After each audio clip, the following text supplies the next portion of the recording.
Gracias, Andrés. Gracias, Andrés, por recordarme de la grabación. De Bueno, nada, profe. entonces, como estaba comentando, el parafraseo es importante y utilizar los mismos conceptos para no perder el control de las distintas variables, que en este caso sería la variable efecto Mozart y sería la variable del desarrollo, que acá la cambiamos, desarrollo psicomotor, para no volver a escribir. ¿Dudas, preguntas que haya al respecto?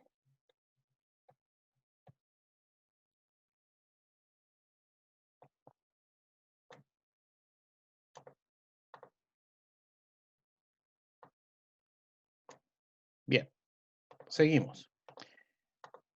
Eso con la fundamentación y el planteamiento objetivo, que esto lo copié mal, lo copié en otro espacio. Pero bueno, se entiende.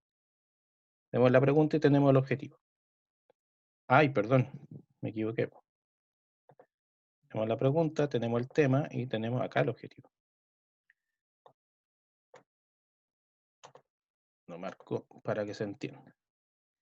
Bueno, esa es la presentación de la fundamentación, que, insisto, es presentar prácticamente un marco teórico, pero apuntando todo el discurso hacia la confección de esta pregunta. Y luego viene la justificación del estudio, que aquí es donde usted tiene que explicar por qué es necesario llevarlo a cabo, por qué es importante, por qué es necesario, y qué impacto va a tener el estudio. Por lo tanto, aquí ya son discursos personales, pero objetivos. La objetividad es muy importante en la escritura científica. Usted puede tener su opinión al respecto sobre alguna materia, o específicamente sobre el tema que está tratando en su investigación, pero eso no quiere decir que tiene licencia para dar por hecho algunas situaciones que aún no están comprobadas. Entonces lo adecuado es mantener la mesura para no perder la objetividad. La objetividad en la investigación es un tema sensible porque es una utopía. No existe la investigación 100% compleja a no ser que estemos trabajando con un estudio netamente centrado en máquinas.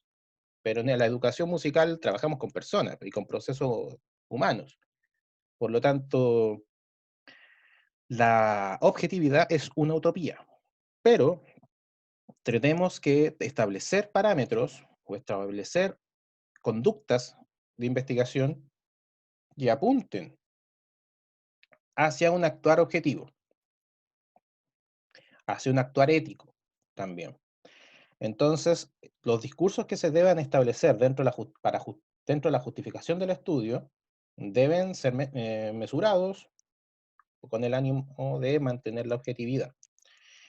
Bien, aquí deben establecer por qué es importante realizar el estudio. Tienen que presentar un discurso que establezca esa importancia y también la necesidad, ¿por qué no? La importancia del estudio no necesariamente da cuenta de la necesidad, son cosas distintas. Por ejemplo, puede ser importante analizar el efecto Mozart actualmente en el desarrollo psíquico de la primera infancia en, en estación central, por decir algo, en la común estación central. Pero no necesariamente es necesario, porque ya se viene estudiando de hace décadas. Es difícil que vayamos a encontrar resultados o hallazgos nuevos en un tema que ya ha sido muy estudiado, pero puede que sea importante para esa comunidad. Entonces, insisto, la necesidad y la importancia no necesariamente son lo mismo. Y es importante que hagan las diferencias, pero se centren más que nada en la importancia, porque el contexto es relevante. Como digo, a lo mejor el tema no va a ser relevante a nivel internacional, pero eso no nos interesa que sea relevante en la comunidad que estamos estudiando. Y luego el impacto, que esto ya es aquí es donde tienen que mantener sobre todo la mesura, porque aquí tienen que proyectar cuál va a ser el aporte o la contribución que va a generar su estudio a la sociedad del conocimiento, al mundo científico, a la escuela donde usted esté analizando, al proceso educativo que usted está observando. Hay distintos niveles. Pues están los niveles teóricos, que es lo científico o lo teórico, valga la redundancia, y están los niveles prácticos, que ya tiene que ver con la escuela, en qué beneficio otorga la escuela, al aula que usted observó, al grupo de estudiantes, las figuras docentes, etc. A eso se refiere el impacto. ¿De qué manera el estudio va a ser una contribución en esos distintos niveles? Y eso es lo que tiene que ser el trabajo 1. Toda tesis tiene un planteamiento del problema. Aquí yo le pongo 2 páginas para la fundamentación como máximo, y también son 2 páginas como máximo para la justificación. El planteamiento del problema en una tesis, sería todo esto, es más largo, es más extenso. Aunque hay variante, aquí en Latinoamérica es un texto larguísimo. En inglés, la cultura anglosajona, el planteamiento del problema por lo general es una página. Pero ustedes ya vayan haciéndose la idea de que en su tesis real va a ser un texto mucho más extenso de lo que se va a llevar a cabo en este trabajo. Y aquí solamente lo que pretendemos es que usted adquiera las competencias. Utilizar el formato de APA Sexta Edición, que les envíe una guía para que puedan seguir, como citar textos, libros, capítulos de libros, artículos científicos, etc. Y mínimo 10 textos citados.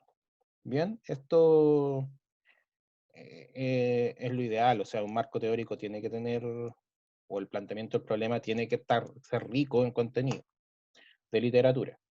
Y dado que van a trabajar en grupo, es perfectamente viable.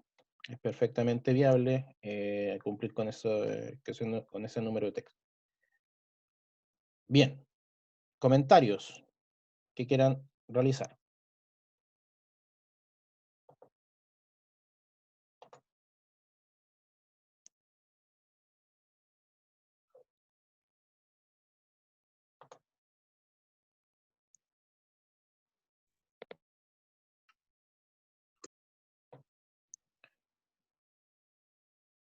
Bien, entonces, esa era la primera parte, que es relevante, la pregunta, el objetivo y la hipótesis, que también lo hablamos acá, y tenía que ver con materiales que se entregaron. Lo otro es el PowerPoint de los diseños de investigación, de la metodología de investigación, con lo que tiene que ver con los diseños experimentales y no experimentales. ¿Qué tal? ¿Qué tal les fue con ese video? ¿Algún comentario al respecto?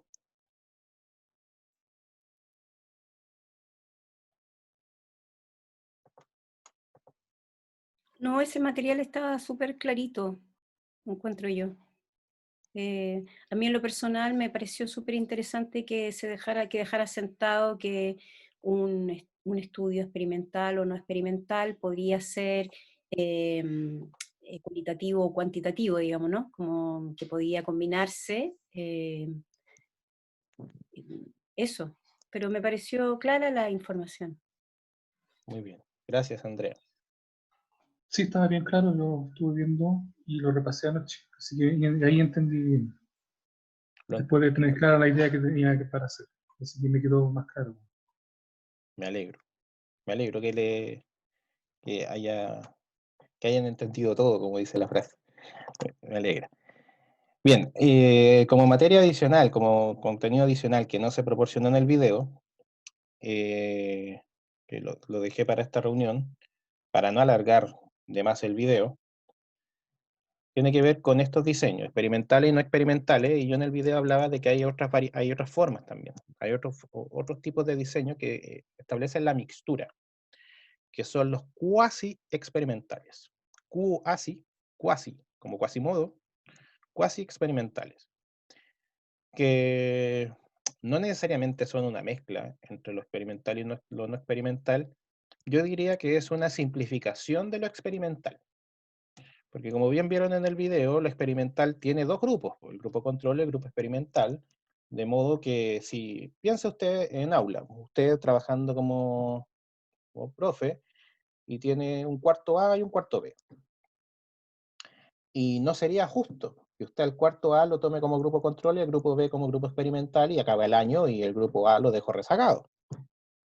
Eso no sería justo. Entonces es allí, en esos momentos, en el mundo educativo, donde podemos echar mano al grupo experimental. Perdón, al diseño cuasi experimental. ¿Qué implica esto? Que no existe el grupo control. Llevamos directamente al grupo experimental y pondríamos, en este mismo ejemplo, pondríamos a prueba música en colores, pero tomamos tanto el cuarto A como el cuarto B como grupos independientes y los separamos de investigaciones distintas. No olvidamos de esto, no olvidamos que tenemos dos grupos. Pensamos en cada uno de manera separada, como un estudio distinto. Y pensemos solamente en el cuarto A. Vamos analizando cómo la música en colores influye desde el principio hasta el final en lo que refiere a las cualidades del sonido. Y en ese proceso de aprendizaje, estos procesos educativos de enseñanza-aprendizaje, vamos haciendo un seguimiento o un monitoreo de los distintos procesos. Entonces vamos evaluando progresivamente cómo van comportándose el estudiantado, cómo se van adquiriendo los contenidos, cómo yo mismo como figura docente imparto los contenidos y a lo mejor estoy siendo claro en algunas cosas, pero estoy siendo muy complejo, o estoy explicando de manera difícil otras.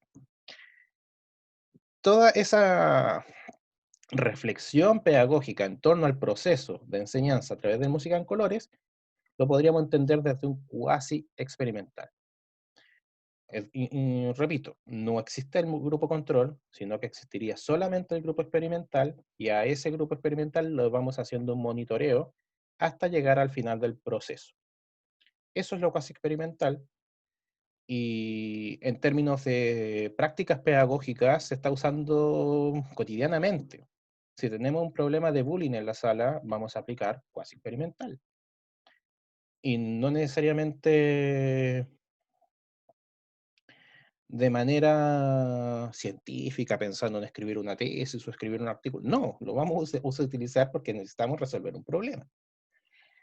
Y así sucesivamente, si tenemos distintas dificultades o distintas situaciones complejas en el aula, vamos sí o sí a recurrir a esa investigación cuasi experimental. ¿Qué nos implica? Establecer un diseño, establecer una propuesta y aplicarla. Y hacer un monitoreo para ver si esa propuesta sirve, es útil o no, y luego evaluar al final si esa propuesta fue satisfactoria, redujo las complicaciones o las adversidades que había en el aula o no. ¿Se entiende?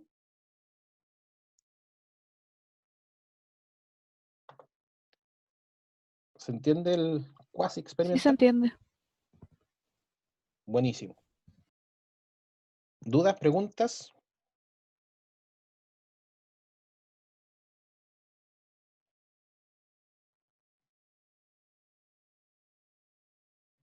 Bien. Estos conceptos, a ver, no pierda este material, porque estos conceptos después le van a servir. Siempre es bueno en la investigación, en la parte metodológica, dejar claro que el estudio, por ejemplo, si es no experimental, es transeccional o longitudinal. Siempre es bueno señalar aquello, porque son conceptos claves que nos ahorran palabras. Me explico. Si yo digo en la parte metodológica, este estudio no experimental se entiende desde el punto de vista transeccional. Listo. Y la persona que lo va a leer sabe que transeccional implica que se recogieron datos en un único momento. No tengo para qué ponerme a explicar que se recogieron datos en un único momento, bla, bla, bla, bla, que alarga mucho más el texto. Son conceptos clave que cualquier persona que les revisaría la tesis debería manejar. Y si alguien no sabe qué es transaccional o transversal, bueno, ahí ya tendríamos unas dificultades a considerar. Pero en estricto rigor basta con poner el concepto y seguir explicando otras cuestiones que pueden ser más relevantes que estar explicando qué significa transaccional. Y así con un montón de otros conceptos que vamos a estar abordando. Lo mismo con esto. Si el estudio es cuantitativo, no tiene por qué ponerse a explicar qué significa un estudio cuantitativo. Si esos son conocimientos generales. El cuantitativo se sabe que es de estadística. Bien, nosotros, bueno, esta clase vamos a indagar ahora en lo que es el mundo cualitativo. Así que desde ahora, desde hoy, en un rato más, les voy a enviar material referido a lo cualitativo. Y vamos a estar trabajando en las próximas 2-3 semanas en esto, en lo que refiere al mundo cualitativo. Lo que es octubre, yo diría. Y luego en noviembre vamos a dar paso a lo cuantitativo, de manera de analizar ambos mundos de detalle, porque son muy distintos. Yo no diría que son opuestos, como alguna gente lo quiere demostrar, pero son distintos. Se usan lenguajes distintos, con terminologías distintas. Bien, así que para que estén atentos al material que les vaya a enviar de lo cualitativo. No lo voy a enviar ahora en bombardeo, no voy a enviarlo todo. Voy a ir enviando paso a paso. Ahora vamos a ver los diseños. Hoy les voy a enviar los videos de 2 diseños, y luego en las próximas clases, los próximos viernes, les voy a estar enviando material de la muestra, cómo se recogen datos, etc. ¿Bien? Rolando, Díganme. una pregunta. Te, te podemos mandar por mail la hoja que tú mandaste, como con algunos temas, en el fondo, que es lo que, porque voy a trabajar con Luis Gatica en el trabajo, este pretesis, ¿no? Que yo ya te expliqué a ti. Sí. Entonces lo que hicimos fue poner como puntuamos, ¿no? Las cosas que nos parecía que eran relevantes, que estuvieran en la relevancia del tema. Eso te lo puedo mandar para que tú nos eches una revisada, si está bien. Sí, de hecho, es lo primero que a mí me interesa es que voy a hacer un archivo Drive, que se los voy a enviar, y que ahí vayan completando, inscribiéndose los grupos, para saber quién está con quién, y qué tema van a... Yo no necesito un tema ya cerrado, pero necesito una idea general de qué tema van a investigar. Y luego lo que me planteas, Andrea, que me imagino que los otros grupos pasará en algún momento algo similar. Claro, esos ya son retroalimentaciones y me pueden estar mandando los correos sin ningún inconveniente. Yo en general soy rápido para responder, así que si me envían los correos para echarle una revisión, estaré atento, no hay ningún Ya, problema. Siéntense plenamente libres de contactarme cuando lo requieran. muchas ¿Bien? gracias. Yo contesto siempre, de lunes a viernes, sábado y domingo no, porque para la familia, pero de lunes a viernes estoy aquí, así que pierdan cuidado en ello. El video se los voy a mandar también por correo electrónico ahora, el video de esta sesión. Bien, ¿alguien más quisiera tomar la palabra? ¿Me oyen? ¿Me oye bien? Que veo... Ahí. Profesor, a mí no me llegan los correos con el link de la clase. Mándame un correo entonces. Yo sé que... Mándame un correo. Mándame un Ya, correo a rolando.angel.alvarado y yo te corrijo el email. Yo creo debe estar registrado, pero el correo debe estar mal escrito, porque ya pasó con personas así. Ahí en el chat puse mi correo. Escríbeme ya. ahí Gracias. y no de nada. ¿Alguien más? Sí, profesor, quería consultarle que, bueno, yo nunca he leído un proyecto de investigación o tesis, entonces si tenía alguno que me enviara como para tener una idea de como un ejemplo para leer, si tiene alguno que sea de la Te voy a ver, decide primero un tema. Entonces lo Ya, que te mande a leer, que tenga que ver con el tema, porque así matamos 2 pájaros de un tiro. Así estamos genial, viendo algo que te sirva. ¿Bien? gracias. Y Sí, con todos los grupos lo voy a hacer así, por eso me interesa conocer el tema. Porque una vez que yo sepa qué van a trabajar, ya les voy a empezar a sugerir texto para leer. ya. ¿Bien? Sí, ¿Alguien más? gracias. No, de nada. ¿Alguien más? Que nos quedan 2 minutos y medio antes que... Profe, Dígame. yo, hola. ¿Los grupos tienen un máximo? ¿De cuánto pueden 5. ser los grupos? 5 5. integrantes. Ah, ya. Sí, por eso el mínimo de 10 textos en 5 integrantes son dos textos por persona. Por eso es un número razonable. Bien, ¿quién más?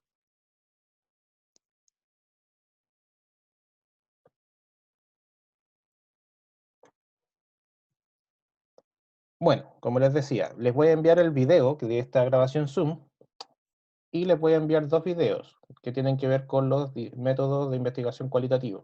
Vamos a enfocar solamente en 2, que son, yo diría, muy usados en lo que es la investigación educativa, que es la teoría fundamentada y la etnografía. Les voy a enviar videos breves, igual que los de los viernes pasados, y eso es todo lo que les voy a enviar hoy. Y además el link del archivo Drive para que vayan inscribiéndose los equipos.